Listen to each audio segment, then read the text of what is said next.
One of my favourite film और समय से बहुत आगे थी। बहुत आगे। Thank you.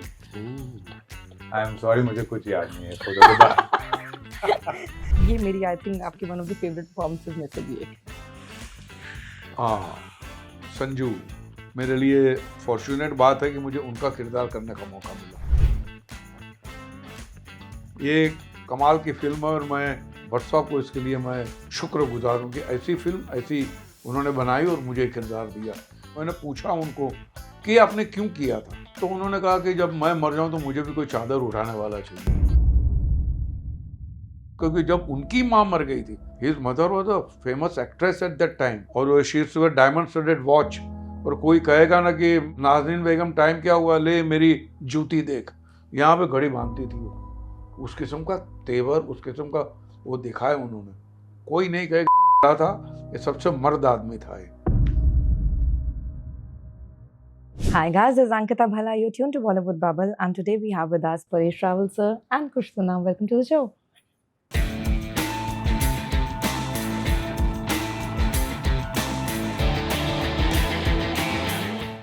मेरे पास आपके लिए ना कुछ चुनिंदा तस्वीरें हैं जो मैंने थोड़ी सी ढूंढी, आपके काम से जुड़ी हुई, आपके लाइफ से जुड़ी हुई। मैं आपको वो दिखाना चाहूंगी। अगर आपको उससे जुड़ा हुआ कोई किस्सा, कहानी, कोई भी एनेक्डोट याद हो तो हमसे जरूर शेयर करिएगा। I start with you sir.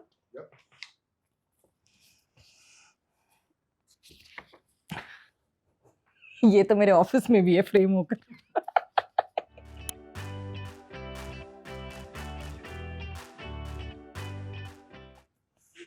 One of my favourite film और समय से बहुत आगे थी। बहुत आगे। अंदाज अपना अपना, राजकुमार संतोषी। सर आपने एक बड़ा मजेदार किस्सा बताया था, कहीं पे मैं सलमान खान के बारे में पढ़ रही थी कि उनकी एक एबिलिटी है कि वो समझ जाते हैं सिचुएशन को कि हाँ यार, वो कमाल है, वो गट लेवल पे वो आदमी समझ जाता है और बिल्कुल सच अ चार्मिंग फेलो। स्क्रीन पे तो मैजिक ही है, बट वो जब आते हो समझ है, उनको ज़्यादा मेहनत करने की ज़रूरत नहीं पड़ती है। Aamir has to kind of work around और nothing in depth in detail, इसलिए आमिर साहब थोड़ा टाइम लेते हैं। ये बंदा हवा का झोंका है, आया उड़ा के लेके गया। हाँ, क्योंकि मैं इनके साथ इंटरव्यू के लिए कुछ अरसे पहले बैठी थी और उन्होंने मेरा पहला इंटरव्यू था सलमान के साथ, मैं कभी नहीं भूलूंगी। उन्होंने बस एक ही चीज़ पूछी मुझसे, क्या आप मुझसे पहली बार कैमरा पे बात कर रही हैं? मैंने कहा जी sir.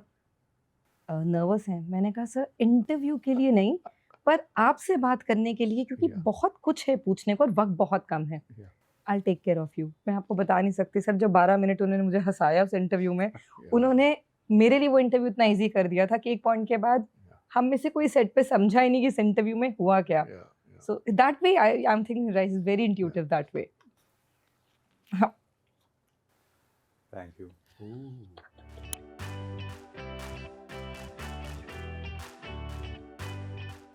You can show it to the camera. I Yeah. think. I am sorry, मुझे कुछ याद नहीं है खुदा खुदा। मुझे पता है कि हम ये दोनों वो हैं। उम्र थी। ये वो एग्जैक्टली, आई एम सॉरी, हम दोनों हैं हमारे मॉम और डैड के साथ। मुझे लग रहा है ये शायद बर्थडे पार्टी होगी या शायद हम कहीं गए होंगे, बट मुझे उसके सिवाय कुछ और याद नहीं। But I have a question. आप लोग कब तक एकदम से आइडेंटिकल जब दिखते थे तो वो कंफ्यूजन रहा है थोड़े बड़े होते तक? रहा था, लेकिन हमने उसका कभी फायदा नहीं उठाया। प्रॉब्लम ये है, लोग अक्सर बोलते रह रहे आप क्लास में क्यों नहीं बंक कर देते, आप लव को भेज दीजिए आज, हाँ। बट हमने वैसे कभी किया नहीं। अरे मेरे को लगा कि होगा कि आज तुम जी, चले नहीं, जाओ, आज नहीं, तुम्हारी बारी। नहीं, नहीं। ये मेरी आई थिंक आपकी one of the favourite performances में से भी एक है। हाँ, संजू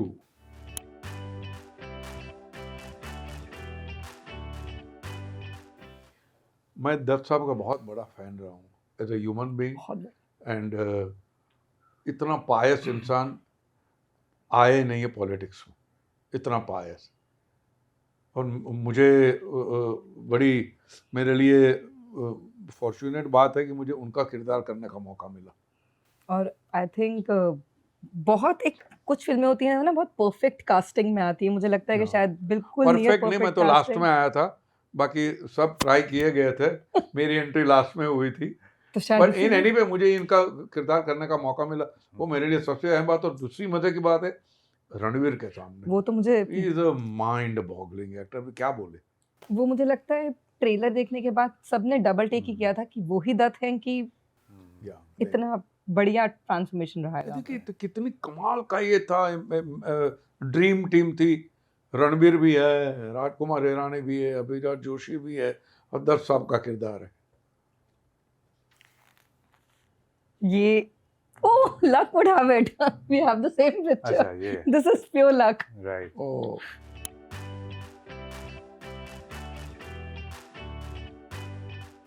ये मुझे याद है क्योंकि हमारे यहाँ पे हॉल में शूट हुआ था। ये एक कैजुअल फैमिली फोटो था। आई थिंक हमने लिया था क्योंकि हमने रियलाइज किया बहुत टाइम से हमने एक फैमिली फोटो लिया नहीं है। अपग्रेड करने की जरूरत है। बट इसके पीछे कुछ और कोई राज नहीं है। नहीं बट मैं राज नहीं एक्चुअली मैंने कि जैसे निकाली मुझे रियलाइज हुआ कि तो वहां पर जी, भी जी, है जी। ये कोइंसिडेंस था जी, मेरे जी, लिए। जी। हाँ इसमें हम सब थोड़े ठीक ठाक भी लग रहे हैं इसलिए ये मैं तो आपके भी ज- घर में होता है कि एक भी इंसान फोटो में थोड़ा सा ऊपर नीचे लगे वो बाहर नहीं जा सकती तस्वीर। देखिए सोनाक्षी तो है, पापा तो है, उनमें एक ऑरा है। हम्म, लव भी बहुत अपने ऊपर ध्यान देते हैं कि हाँ, बाल यार। वाल सब सेट करके। मम्मा भी है, मम्मा तो मिस इंडिया भी रह चुकी है। अरे वो वो भी तो एक लगती ही आई थिंक वो बहुत भी हमारे मुझे परिवारों में Such a एक dignified बहुत lady. खूबसूरत जी, लगती हूँ हमारे मुझे। परिवार में वो भी एक सिमिलैरिटी है। सर की वाइफ भी मिस Yeah. इंडिया रह चुकी है और मेरी मॉम भी मिस इंडिया रह चुकी है। तो वो भी उनको कुछ करने की ज़रूरत नहीं, उनकी खूबसूरती तो हर वक्त आई थिंक बाहर आ जाती है, उनका जो ऑरा है। मैं थोड़ा इन सब मामलों में तो इसमें शायद मैंने थोड़ी कोशिश की थी कि ठीक है मैं भी ठीक ठाक आज लगूं, मैं भी तो इसलिए मैंने फिर उनको फोटो ऑनलाइन भी डालने दिया ना, तो ये फोटो शायद अप्रूव होना जी, जरूरी जी, है जी। परिवार में ये जी। तस्वीर। Again ahead of its time film थी सर ये। Oh.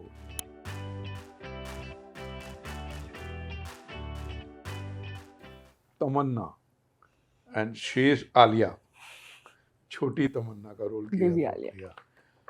ये कमाल की फिल्म है और मैं महेश भट्ट साहब को दाद देता हूँ कि ऐसे बंदे की कहानी ली उन्होंने जो पूरा मेरा या जिन जिन लोगों ने फिल्म देखी उनका पूरा नज़रिया चेंज हो गया है Agree. ऐसे लोगों के लिए। भट्ट साहब को इसके लिए मैं शुक्रगुजार हूँ कि ऐसी फिल्म ऐसी उन्होंने बनाई और मुझे किरदार दिया। It's amazing amazing film. और ये उस टाइम पे है सर फिल्म जहाँ पे लिटरली सेंसिटाइजेशन की बहुत ज़रूरत भी थी या, क्योंकि या। हमारा समाज एक ही लेंस से या। ट्रांस को देख रहा था, हम कुछ और तरीके से उनको और अपनाने जो की आउटसाइड है तो उनको इंक्लूड किया है इस फिल्म का बहुत बड़ा योगदान है इन लोगों को समझने में, ऐसे लोगों को समझने में। आपको उसके बाद मेरे ख्याल में आपका आलिया के साथ राब्ता नहीं हुआ ना किसी बार स्क्रीन पे आपने उनके साथ काम किया उसके बाद कभी? नहीं, काम नहीं किया, लेकिन मैंने पूछा उनको कि आपने क्यों किया था, तो उन्होंने कहा कि जब मैं मर जाऊं तो मुझे भी कोई चादर उठाने वाला चाहिए। यार, कूड़े से बंदा उठाता है लड़की को जिसके पेट को चूहे ने खा गए हैं, उसको जतन करके लड़की बना, बड़ी लड़की बनती है पूजा भट्ट। तमन्ना। हम्म। और यही ख्वाहिश थी कि मैं जब मर जाऊं, क्योंकि जब उनकी माँ मर गई थी, his mother was a famous actress at that time. I know, जिस पे उन्होंने फिल्म भी बनाई है या। exactly. और she used to wear diamond studded watch. और कोई कहेगा ना कि नाज़रीन बेगम टाइम क्या हुआ, ले मेरी जूती देख, यहाँ पे घड़ी बांधती थी वो। उस किस्म का तेवर, उस किस्म का वो दिखाया उन्होंने। अरे एक कोई नहीं कहेगा था, ये सबसे मर्द आदमी था ये। जिस किसी ने फिल्म नहीं देखी मैं जरूर बोलूंगी कि देखनी भट्ट चाहिए। साहब को सलाम है। भट्ट साहब ने मुझसे इस फिल्म के बारे में बात भी करी थी, मैंने उनसे बाय चांस, बहुत कम अब इंटरव्यू देते हैं, उम्र का तकाजा है, तो उन्होंने भट्ट साहब ने उनको घर वर भी दिया था, फ्लैट वगैरह भी दिलवाया था। Yes yes. वाह। भट्ट साहब ने बस मुझे इतना कहा था उसमें कि अगर किसी को मेरी फिल्मोग्राफी में ये फिल्म याद है तो मैं मानूंगा कि तुमने सिनेमा देखा है, क्योंकि कुछ फिल्में मैं नहीं कहूँगा Yeah. मेरी हर फिल्म में देखो, लेकिन कुछ फिल्में मैं भी हैरान होता हूँ कि शायद मैं ये बना पाया। Oh, we have just last two, so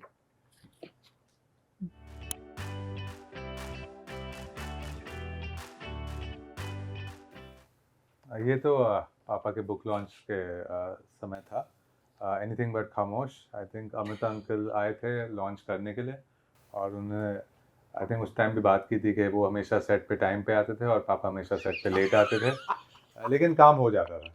I think मेरे पापा का भी इसके लिए जी जी मुझे शत्रु साहब ने एक बार कमाल की बात कही थी। मैं ऐसा थोड़ा उलझा हुआ था टाइमिंग को लेकर, इधर भी जाना, क्योंकि उस वक्त हम लोग 5-5 फिल्में करते थे दिन में। परेश इधर आओ, उधर देखो, तुम्हारी वजह से इंडस्ट्री में कोई काम रुकेगा नहीं। नंबर 1। नंबर क्या, स्विट्जरलैंड का काम शिमला में हो जाता है, शिमला का काम चांदीवली में हो जाता है, चांदीवली का बोलते मैंने कुछ क्लोजेट तो मेरे बिल्डिंग में नीचे दिए है। किसी की वजह से इंडस्ट्री में काम रुकता नहीं है, तो अपने आप को इतना ज्यादा सीरियसली मत लो और अपने आप को वो मत करो। आपने मुझे बिना तस्वीर दिखाए ये किस्सा सुना रहे, मैं आपको, मेरे को एक ही तस्वीर मिली थी आपकी एक्चुअली सर के साथ। ओ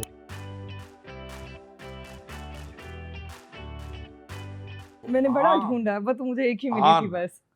बहुत मजा आया था, बहुत मजा।